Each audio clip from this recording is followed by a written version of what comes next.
Le beau jeu, tel que nous le connaissons aujourd'hui, possède une histoire riche et fascinante qui remonte à des millénaires. Bien avant l'avènement des ligues organisées et des tournois internationaux, les cultures anciennes du monde entier pratiquaient des jeux impliquant des ballons. Dans la Chine antique, par exemple, un jeu connu sous le nom de Cuju est apparu dès le IIe siècle avant Jésus-Christ. Ce jeu, où des équipes de joueurs se passaient et frappaient un ballon en cuir, servait d'entraînement militaire et de divertissement. À l'autre bout du continent eurasien, l'Empire romain a vu l'essor du harpastum. Ce jeu, souvent décrit comme une activité rude et chaotique, opposait deux équipes se disputant la possession d'un ballon. Les joueurs pouvaient utiliser leurs mains et leurs pieds, et l'objectif était de faire passer le ballon au-delà d'une ligne désignée. Bien que les règles précises du harpastum restent entourées de mystères, il offrait un aperçu de la fascination humaine durable pour les jeux de balle. Ces jeux anciens, bien que différents du football moderne dans leurs règles et leurs structures, soulignent l'attrait universel pour le fait de taper dans un ballon. Ils démontrent que le simple fait de courir après un ballon, de viser des buts et de surpasser ses adversaires captive les gens depuis des siècles. Ces premières formes de football ont jeté les bases du développement du sport que nous connaissons et aimons aujourd'hui. Le Moyen-Âge en Europe a vu l'émergence de divers jeux de football populaires. Ces jeux, pratiqués dans les villes et les villages, étaient souvent chaotiques et manquèrent de règles standardisées. L'un de ces jeux, connu sous le nom de Soule, a gagné en popularité en France et en Angleterre. La Soule impliquait de grandes équipes, parfois composées de centaines de personnes, s'affrontant dans une bataille générale pour un ballon. Les buts étaient souvent distants de plusieurs kilomètres, et le jeu pouvait durer des heures, voire des jours. Ces jeux de football médiévaux, bien que dépourvus d'organisation formelle, ont joué un rôle important dans l'évolution du sport. Ils ont favorisé un sentiment de communauté et ont offert un exutoire à l'effort physique et à la compétition. Bien que souvent chaotiques et parfois violents, ces jeux reflétaient un désir humain profond de jeu et de camaraderie. Ils ont maintenu l'esprit du football vivant pendant la période médiévale, ouvrant la voie à sa transformation éventuelle.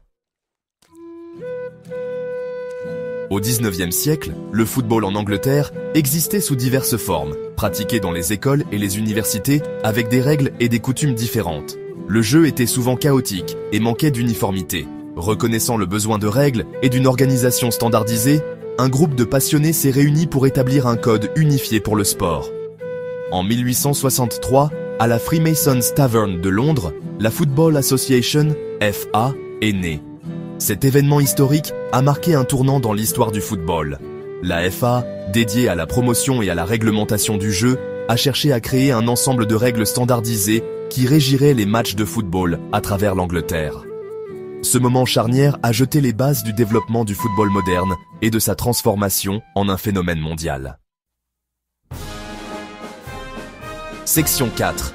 La naissance de la FA, un moment décisif. La création de la FA a marqué un tournant dans l'histoire du football. Elle a conduit à la rédaction des premières règles officielles du jeu, qui ont contribué à transformer le football d'un passe-temps chaotique en un sport structuré.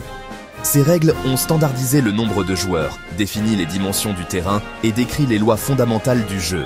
L'impact de la FA s'est étendu au-delà de la simple codification des règles.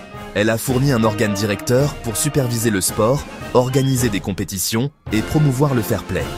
La formation de la FA a été une étape cruciale dans l'évolution du football, ouvrant la voie à son adoption généralisée et à sa domination mondiale. Section 5. 90 minutes et buts. Façonner le football moderne. Les premières règles de la FA ont établi certaines des caractéristiques déterminantes du football moderne.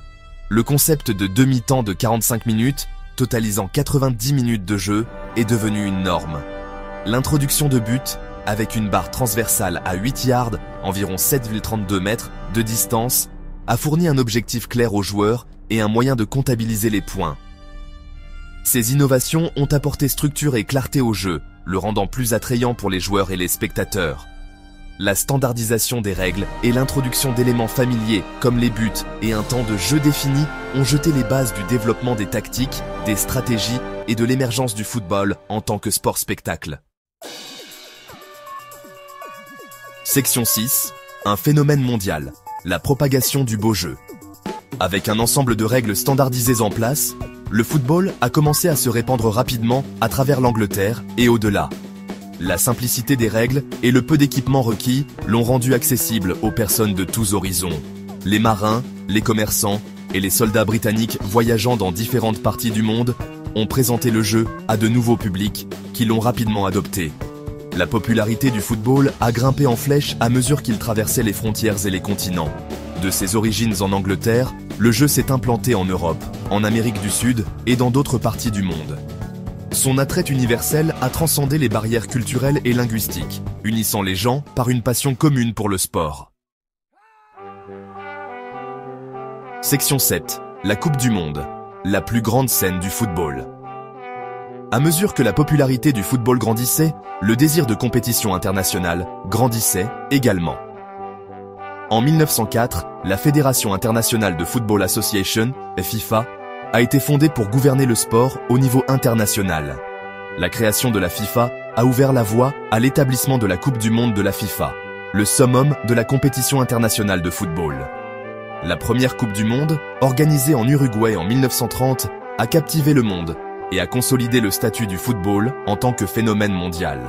Le tournoi, qui a lieu tous les 4 ans, rassemble les meilleures équipes nationales du monde entier pour se disputer le trophée tant convoité. La Coupe du Monde témoigne de l'attrait durable du football et de sa capacité à unir des personnes de tous les coins du globe.